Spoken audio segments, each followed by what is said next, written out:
Bismillahirrahmanirrahim. Assalamualaikum warahmatullahi wabarakatuh.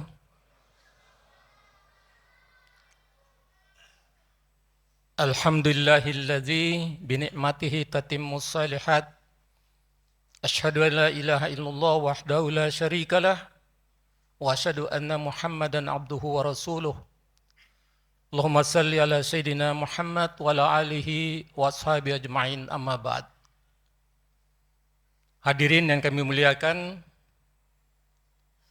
jamaah salat Isya insyaallah lanjut tarawih rahimakumullah.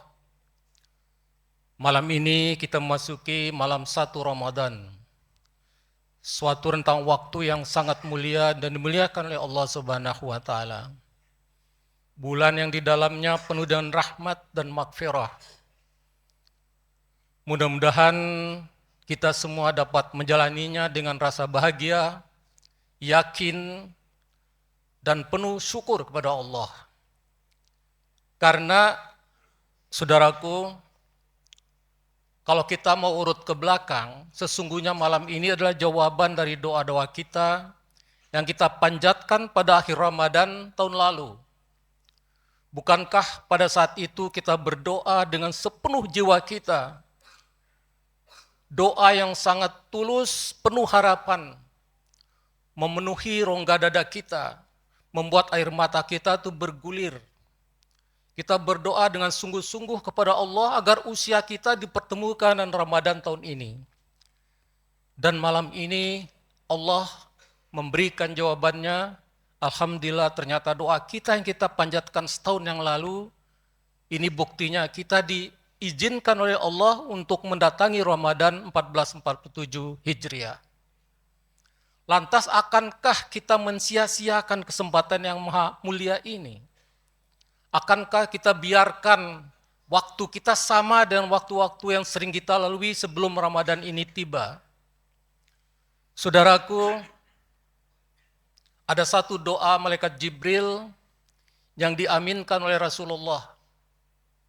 Katanya, sungguh celaka seseorang yang mendapati Ramadan dan sampai akhir Ramadan dosanya tidak diampuni oleh Allah Subhanahu wa taala.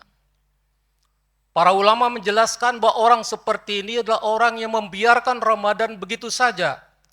Tidak berpuasa, tidak sholat, tidak membaca Al-Quran, tidak bersedekah, tidak berbuat baik, dan lain sebagainya. Oleh sebab itu, saudaraku sekalian, hadirin dan hadirat rahimakumullah, mari kita mensyukuri waktu yang diberikan Allah ini, agar semua hari-hari Ramadan kita bernilai ibadah di hadapan Allah Subhanahu wa taala. Mestinya ada satu perubahan yang radikal dari kebiasaan kita sehari-hari.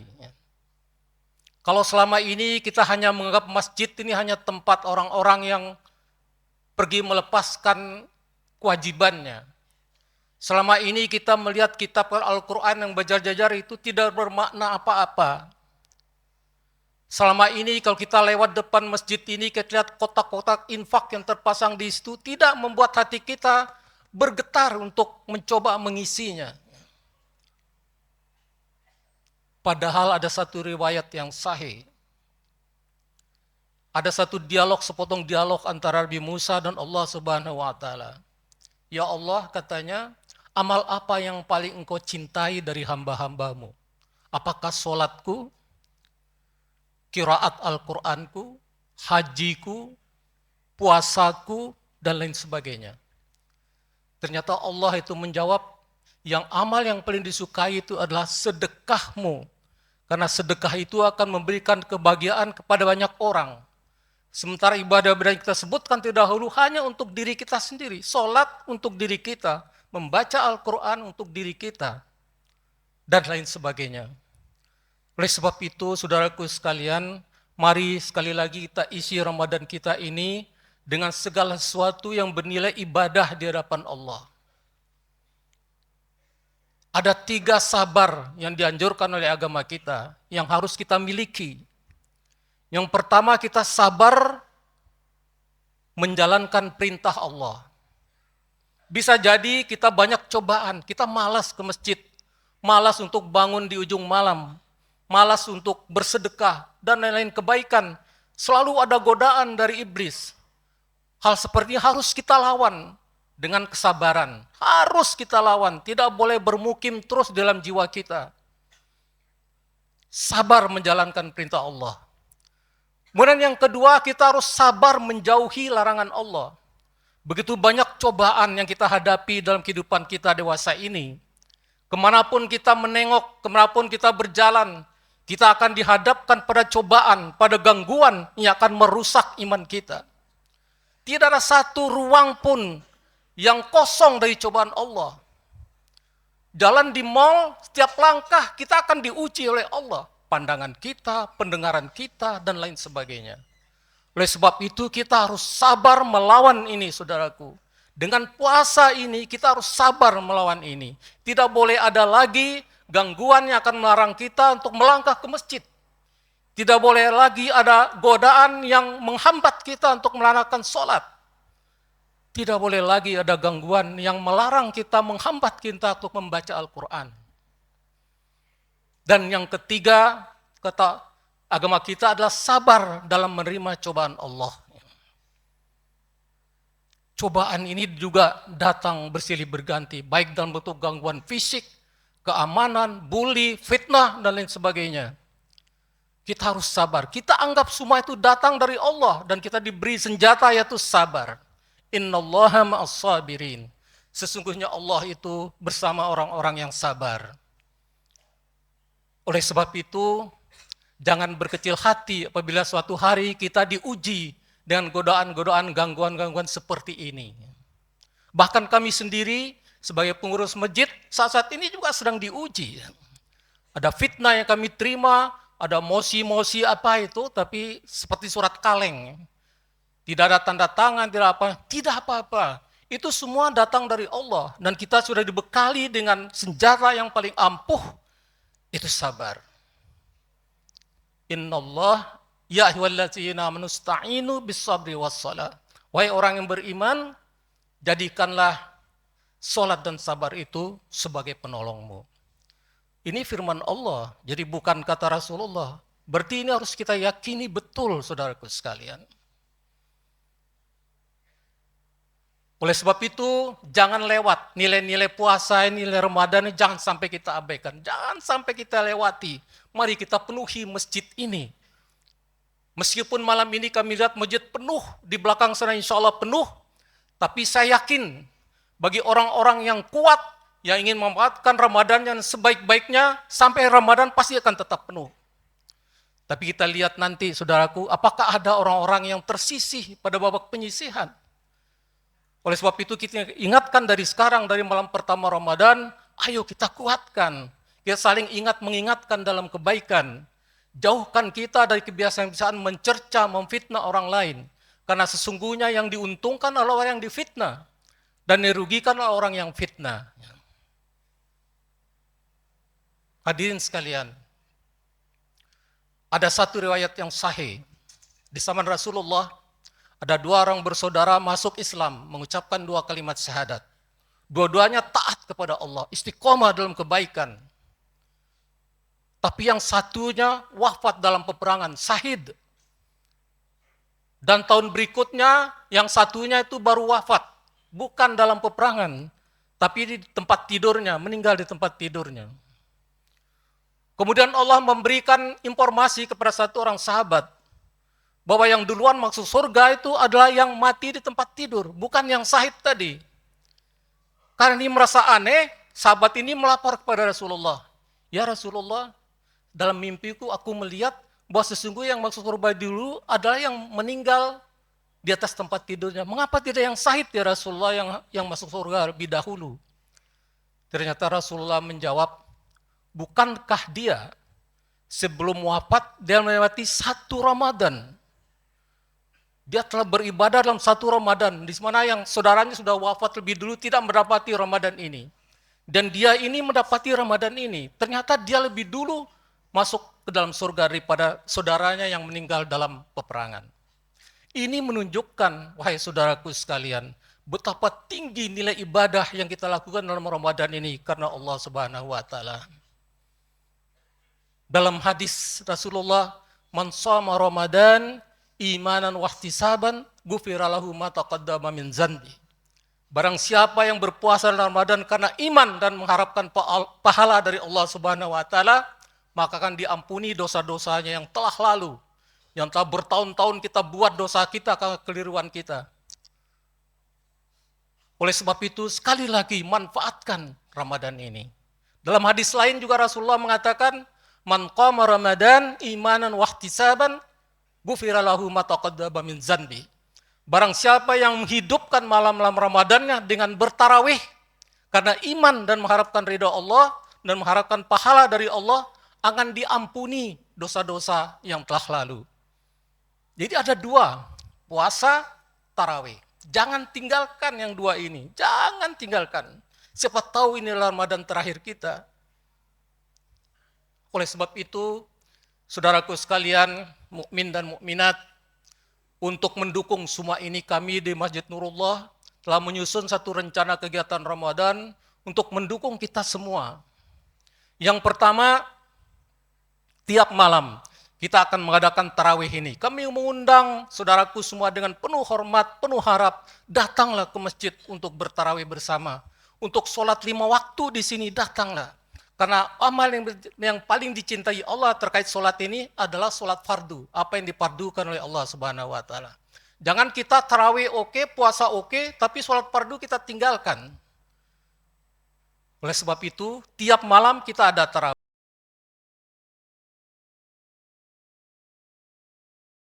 Sholat 5 waktu akan kita adakan terus. Kemudian tiap habis sholat isya, mulai besok malam insya Allah akan ada ceramah agama dari ustadz-ustadz kita. Ingat, kita tidak akan bisa beribadah dengan baik tanpa ilmu. Ilmu itu kita dapat dari ceramah-ceramah yang akan kita ikuti di masjid kita ini. Kemudian yang berikutnya, hadirin kami muliakan, tiap hari kita adakan buka puasa bersama nanti insya Allah mulai besok. Jadi sebelum azan maghrib, kita sudah kumpul bagi yang ingin berbuka puasa bersama di masjid. Silakan berkumpul nanti di pelataran, kami akan buka terpal di situ tempat duduk kita. Insya Allah nanti ada petugas kita yang akan menyajikan untuk takjilnya. Kemudian setelah takjil, kita akan masuk ke masjid untuk melaksanakan sholat maghrib berjamaah. Habis sholat maghrib, kita keluar lagi ke sana untuk menunggu santap malam kita insya Allah. Dan semua ini adalah dari jamaah sekalian, untuk jamaah. Oleh sebab itu jangan abaikan kotak-kotak infak yang beredar. Jangan abaikan kotak-kotak infak yang dipasang di depan masjid. Isi dengan ikhlas, itulah harta yang kita miliki. Hanya itu harta yang kita miliki. Apa yang kita sedekahkan, itulah harta kita yang akan menyertai kita di akhirat kelak.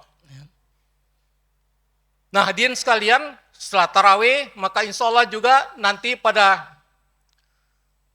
tarawih ini formatnya nanti adalah 11 rakaat ya. 8 rakaat tarawih dan 3 rakaat witir. Ya. Nanti mungkin teknis lebih detail, nanti Pak Imam tolong dijelaskan nanti. Kemudian setelah itu kita harus mengisi kekosongan setelah sholat nih, mungkin baca Al-Quran ya. Sungguhnya yang akan memberi syafaat di akhirat nanti ya, di alam kubur kita adalah Al-Quran dan puasa kita. Itu akan diberi kewenangan oleh Allah untuk memberikan syafaat kepada kita. Dalam riwayat diceritakan bahwa Al-Quran nanti akan berubah bentuk menjadi seorang hamba Allah yang sangat tampan, akan ada di dada kita ini ketika kita di dalam kubur.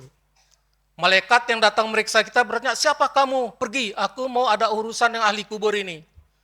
Kemudian amal Al-Quran kita berkata, tidak, aku akan tetap di sini sampai engkau menyelesaikan tugasmu dan aku akan membawa dia ke dalam surga. Oleh sebab itu, jangan tinggal Al-Quran, saudaraku. Siapa yang membaca Al-Quran terbata-bata dapat 2 pahala. Siapa yang baca Al-Quran lancar, enak dengar, itu bersama malaikat yang dimuliakan. Tidak ada ruginya orang muslim itu. Dan sangat gampang, sangat mudah kita melakukan semua ini. Tidak ada kesulitan apapun. Selanjutnya, hadirin kami muliakan, mulai malam ini kita pisah. Akhwat, semuanya, mulai 5 waktu sampai tarawih, semua di belakang, di TPQ. Kemudian kita, ikhwan, di sini semua. Sehingga ruang untuk kita itu, insya Allah lebih luas. Demikian juga tempat wudunya kita tukar. Yang tadinya akhwat di sebelah sini, maka mulai malam ini kita pindahkan ke belakang, kita tukar. Ikhwan pindah ke belakang. Ini untuk menghindari bersilang ketika keluar dari tempat wudu. Karena ikhwan ke sini, akhwat ke sana. Jadi kita menggampangkan sehingga tidak ada yang bersilangan di tengah jalan. Ibu-ibu mohon sabar, malam ini karena baru pertama kali, insya Allah besok malam akan kita sempurnakan sesuai dengan keinginan ibu-ibu sekalian. Mudah-mudahan kami dapat mengatasi ini dengan sebaik-baiknya. Hadirin kami muliakan, nanti pada 10 Ramadan terakhir, kita akan mengadakan i'tikaf juga di masjid kita ini. Kemudian kita akan menyiapkan juga salat, makan sahur, dan juga akan mengadakan salat malam pada 10 terakhir Ramadan. Kemudian insya Allah pada hari Ramadan kita juga akan melaksanakan pengumpulan dan penyaluran zakat fitrah dari kita semua, juga zakat mal, dan terakhir sekali puncaknya adalah pelaksanaan sholat Idul Fitri. Tahun ini kita akan coba alternatif tempat, yang tadinya biasa kita laksanakan di hutan kota, karena biasanya kalau hujan, kemarinnya hujan, maka hari ini dia akan becek tanahnya, akan susah untuk cari tempatnya agak kering untuk kita menempatkan sajadah.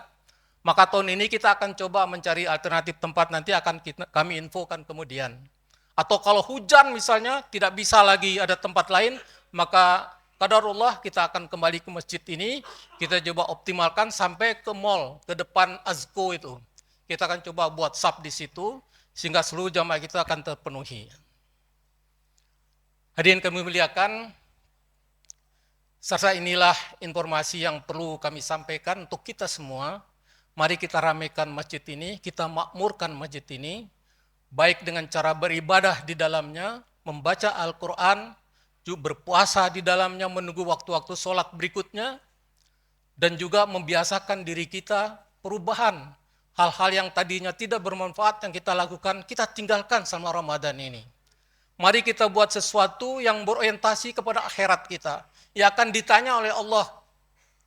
Kalau kita jago main catur misalnya, kita habis waktu 5-3 jam saling berhadapan di situ, kemudian kita menang, tidak akan ditanya oleh Allah, apakah kamu menang tadi main catur? Tidak ada. Maka dalam Al-Quran itu Allah mengatakan, nahum anil lagwi mu'ridun. Sesungguhnya orang mukmin yang bahagia itu adalah orang yang meninggalkan hal-hal yang tidak berguna. Mari kita biasakan ini, kita manfaat terus waktu kita, jangan ada yang sia-sia, jangan terbuang. Mudah-mudahan kita semua diberkahi oleh Allah, kita diberi kesehatan sampai Ramadan, dan kita dapat menjalankan seluruh kewajiban kita, dan mendidik anak istri kita, sehingga ikut dengan kita untuk beribadah dengan istiqamah. Serta demikian yang dapat kami sampaikan, mohon maaf apabila dalam pelayanan masjid kita dalam hari-hari akan datang ini, ada hal yang kurang berkenan, kami tidak menutup kemungkinan untuk mendapat masukan, kritik dari bapak-bapak dan ibu semua. Kalau itu bisa kita lakukan, akan langsung kita lakukan. Kalau tidak bisa, kita coba akan mencari bantuan dari tempat lain, sehingga itu insya Allah bisa kita lakukan. Demikian dapat kami sampaikan. Billahi taufiq wal hidayah. Assalamualaikum warahmatullahi wabarakatuh.